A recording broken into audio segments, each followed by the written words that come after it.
Top quality और consistent performance के लिए सिर्फ सिल्वर पंप नाम याद रखना। ಈಗ ನೀವು ಯತ್ನಾಳ್ ಅವರ ಬೆನ್ನಿಗೆ ನಿಂತಿರುವಂಥದ್ದು ಲಕ್ಷ್ಮೀ ಹೆಬ್ಬಾಳ್ಕರ್ ಅವರಿಗೆ ಬಹಳಷ್ಟು ನೋವಾಗಿದೆ ಅನ್ನುವಂಥದ್ದು. ಸ್ವಾಮೀಜಿ ಅವರು ಈ ಒಂದು ನಡೆ ನನಗೆ ನೋವಾಗಿದೆ ಅನ್ನುವಂಥ ಮಾತನ್ನು ನೋಡ್ರಿ, ಹೆಬ್ಬಾಳ್ಕರ್ ಮೇಡಮ್ ಅವ್ರ ಪರವಾಗಿ ಯಾವತ್ತೂ ನಮ್ಮ ಶ್ರೀಪೀಠ ಅವ್ರ ಪರವಾಗಿ ನಿಂತಿದೆ. ಅವ್ರ ಕಷ್ಟ ಕಾಲದಲ್ಲಿ ನಿಂತಿರ್ತಕ್ಕಂಥದ್ದನ್ನು ಅವ್ರು ಎಂದೂ ಸಹ ಮರ್ತಿಲ್ಲ ಅಂತ ಅಂದ್ಕೊಂಡಿದ್ದೀನಿ.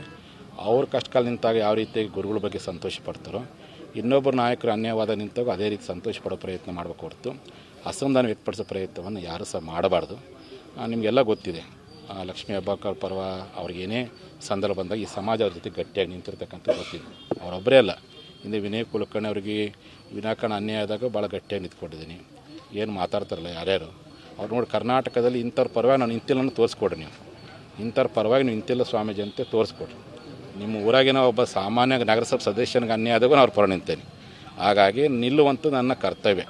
ಅನ್ಯಾಯವಾದಾಗ ಒಬ್ಬ ವ್ಯಕ್ತಿಯಲ್ಲಿ, ಒಬ್ಬ ಶ್ರೀಸಾಮಾನ್ಯರಲ್ಲಿ ಅಥವಾ ಯಾವುದೇ ಬಡವಿರಲಿ, ಯಾವುದೇ ಸಮಾಜದಲ್ಲಿ ಅವ್ರ ಪರ ನಿಲ್ಲುವಂಥದ್ದು ನಾನು ನಂಬ್ಕೊಂಡು ಬಂದಿರತಕ್ಕಂಥ ಒಂದು ಸಿದ್ಧಾಂತ, ಅದನ್ನು ಶ್ರೀಪೀಠದ ಒಂದು ಪರಂಪರೆ. ಆ ಪರ ಮಾಡಿದ್ದೀನಿ. ಹಾಗಾಗಿ ಇವತ್ತು ಗೌಡರಿಗೆ ವಿನಾಕಾರಣ ಅನ್ಯಾಯ ಮಾಡೋಕ್ಕೆ ನಾವು ಪರ ನಿಂತು ತಪ್ಪೇನೈತಿ. ಇವರಂಗೆ ನಿಸ್ವಾರ್ಥವಾಗಿ ಪ್ರಾಮಾಣಿಕವಾಗಿ ಅವ್ರ ಸರ್ಕಾರಗಳನ್ನ ಎದುರು ಹಾಕ್ಕೊಂಡು ಯಾರು ಹೋರಾಟ ಮಾಡಿದ್ದಾರೆ, ಯಾರು ಮಾತಾಡಿದ್ದಾರೆ, ಮತ್ತು ಅವ್ರ ಪರವಾಗಿ ನಾನಿಲ್ಲಾರ್ದೇ ಏನು ಕ್ರಿಶ್ಚಿಯನ್ ಫಾದರ್ಗಳು ಬಂದಿಲ್ಲಕ್ಕಾಗತ್ತಾ ಅಥವಾ ಇಸ್ಲಾಂ ಧರ್ಮದ ಮೌಲ್ಯಗಳು ಬಂದಿಲ್ಲಕ್ಕಾಗತ್ತಾ?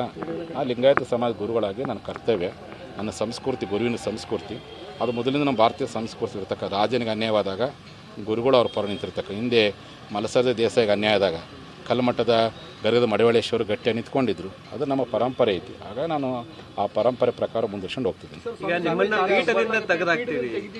ನಾನು ಅದ್ರ ಬಗ್ಗೆ ಏನು ಮಾತಾಡ್ಕೋಗಲ್ಲ. ಹಂಗೆ ಮಾತಾಡಿದ ಅವ್ರನ್ನ ಬೆಳೆಸ್ದಂಗೆ ಆಕತ್ತಿ. ಈ ಸಮಾಜ, ಈ ಧರ್ಮ, ಈ ನಾಡಿನ ಜನತೆ ಯಾವತ್ತೂ ನಮ್ಮ ಪರವಾಗಿದೆ, ಅಂದರೆ ಸತ್ಯದ ಪರವಾಗಿದ್ದಾರೆ. ಇದು ಸತ್ಯದ ಸಂಘರ್ಷದ ಕಾಲ. ಹಾಗಾಗಿ ಇಂಥ ಯಾವುದೇ ರೀತಿಯಾಗಿರ್ತಕ್ಕಂಥ ಅವರ ಅಸಮಾಧಾನ ಹೇಳಿಕೆಗಳಿಗೆ ನಾನು ಉತ್ತರ ಕೊಡೋಕ್ಕೋಗಲ್ಲ. ಅದನ್ನೆಲ್ಲರೂ ನಮ್ಮ ಸಮಾಜದಲ್ಲಿ ಉತ್ತರ ಕೊಡ್ತಾರೆ, ನಾನು ಉತ್ತರ ಕೊಡೋಕೆ. ಸ್ವಾಮೀಜಿ ಬಗ್ಗೆ ಆ ಮಟ್ಟಿಗೆ ಬಹಿರಂಗವಾಗಿ ನಾನು ಅದಕ್ಕೆ ಹೇಳ್ತಾನಲ್ಲ, ನಾನು ಅಂಥವ್ರ ಬಗ್ಗೆ ಏನೂ ಉತ್ತರ ಕೊಡೋಕ್ಕೆ ಹೋಗಲ್ಲ. ಯಾಕೆ ನಮ್ಮ ಸಮಾಜ ಅನೇಕ ನಾಯಕರುಗಳಿದ್ದಾರೆ. ನಮ್ಮ ಮೀಸಲಾತಿ ಹೋರಾಟಕ್ಕೆ ಪ್ರಾಮಾಣಿಕ ದುಡಿದಂಥ ಅನೇಕ ನಾಯಕರಿದ್ದಾರೆ. ಸಿ ಪಾಟೀಲ್ ಇದ್ದಾರೆ, ಈರಣ್ಣ ಕಡಾಡಿ ಅವರಿದ್ದಾರೆ, ಸಿದ್ದು ಸೌದಿರ್ ಇದ್ದಾರೆ, ಅರವಿಂದ್ ಬೆಲ್ಲದರ್ ಇದ್ದಾರೆ, ಈ ಭಾಗದಲ್ಲಿ ಎ ವಿ ಪಾಟೀಲ್ ಅಂತ ಅನೇಕ ನಾಯಕರಿದ್ದಾರೆ. ಅವರೆಲ್ಲ ಜೊತೆ ನಾನು ಚರ್ಚೆ ಮಾಡ್ತೀನಿ. ದೊಡ್ಡ ಸಮಾಜ ನೋಡಿ, ದೊಡ್ಡ ಸಮಾಜ, ಎಲ್ಲರೂ ಕೂಡಿ ಕಟ್ಟಿರ್ತಕ್ಕಂಥ ಸಮಾಜ. ಅವ್ರಿಗೇನಾಗೈತಿ, ಎಲ್ಲರೂ ಕೂಡಿ ಸಮಾಜ ಕಟ್ಟಿದ್ದಾರೆ. ಎಲ್ಲರೂ ಕೂಡಿ ಸಮಾಜ ಕಟ್ಟಿದ್ದಾರೆ. ಯಾರೊಬ್ಬರು ವ್ಯಕ್ತಿನೂ ಕಟ್ಟಿದ್ದಲ್ಲ, ಎಲ್ಲರೂ ಕೂಡಿ ತಮ್ಮದು. ಅದು ಸಮಾಜ ಯಾವಾಗ ನಿಜವಾದ ಕಟ್ಟಿದ್ದಪ್ಪ ಅಂದರೆ ಯಾವಾಗ ಕೂಡಿಸೊಂದು ಪಾದಯಾತ್ರೆ ಶುರುವಾಯಿತು, ಅವತ್ತಿಂದ ಇವತ್ತಿನವರೆಗೂ ಪ್ರಾಮಾಣಿಕವಾದಂಥ ಸಮಾಜ ಕಟ್ಟುವಂಥ ಕೆಲಸ ಆಗಿದೆ. ಕೆಲವ್ರಿಗೆ ಏನು ಬೇಜಾರಾಗಿದೆಯಪ್ಪ ಅಂದರೆ, ನೀವು ಹೊಸ ಸರ್ಕಾರ ಬಂದ ಮೇಲೆ ನೀವು ಹೋರಾಟ ಮಾಡಬೇಡ್ರಿ ಅಂದರು. ಹಂಗಾಗಿ ನಾವು ಹೋರಾಟ ಮಾಡಿದೆ. ವಿಧಾನಸೌಧ ಮುತ್ತಿಗೆ ಹಾಕ್ಬೇಡಂದ್ರು, ನಾನು ಮುತ್ತಿಗೆ ಹಾಕಿದೆ. ಯಾರಂದ್ರೆ ನಿಮಗೆ ಗೊತ್ತೈತಿಲ್ಲ. ನಾನು ಅದು ಒಪ್ಪಲಿಲ್ಲ ಅವ್ರ ಮಾತಿಗೆ. ಕೊನೆ ಬಸವನಗೌಡರು ಪರವಾಗಿ ನಿಂತ್ಕೊಬೇಡ್ರಿ ಅಂದರು, ನಾನು ನಿಂತ್ಕೊಂಡೆ.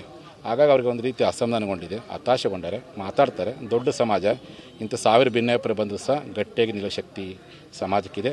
ಮತ್ತು ಇಡೀ ನಾಡಿನ ಜನತೆ ಪಂಚಮಸಾಲಿಯರು ಯಾರು ಪ್ರಾಮಾಣಿಕ ಕೆಲಸ ಮಾಡಿ ಗುರುಗಳು ಯಾರಾದ್ರಂತ ಅವ್ರಿಗೆ ಗೊತ್ತೈತಿ, ಯಾರು ನಮ್ಮ ಮೀಸಲಾತಿ ಹೋರಾಟ ಗಟ್ಟಿಯಾಗಿ ದುಡಿದ್ರಂತ ಅವ್ರಿಗೆ ಗೊತ್ತೈತಿ. ಅದಕ್ಕಾಗಿ ಇಡೀ ನಾಡಿನ ಜನತೆ, ಇಡೀ ನಮ್ಮ ಸಮಾಜ ಬಸವನಗೌಡರ ನಾಯಕತ್ವ ನಂಬೈತಿ, ಗುರುಗಳ ಪ್ರಾಮಾಣಿಕ ಹೋರಾಟವನ್ನು ನಂಬಿದೆ. ಹಾಗಾಗಿ ಜನರ ಪರವಾಗಿ ನಿಂತಿರ್ತಕ್ಕಂಥ ನಮ್ಮಂಥವ್ರಿಗೆ, ಅಂಥ ಚೆನ್ನಮ್ಮನಿಗೆ ಅನೇಕ ರೀತಿ ತೊಂದರೆ ಕೊಟ್ಟರು ಅಂತೇಳಿ ನಾವು ಎಂದೂ ಸಹ ಧೃತಿಗೆಡಕ್ಕೆ ಹೋಗಲ್ಲ. ಧೈರ್ಯವಾಗಿ ಸತ್ಯದ ಪರವಾಗಿ, ಧರ್ಮದ ಪರವಾಗಿ ನಾವು ಕೆಲಸ ಮಾಡ್ಕೊಂಡು ಹೋಗ್ತೀವಿ.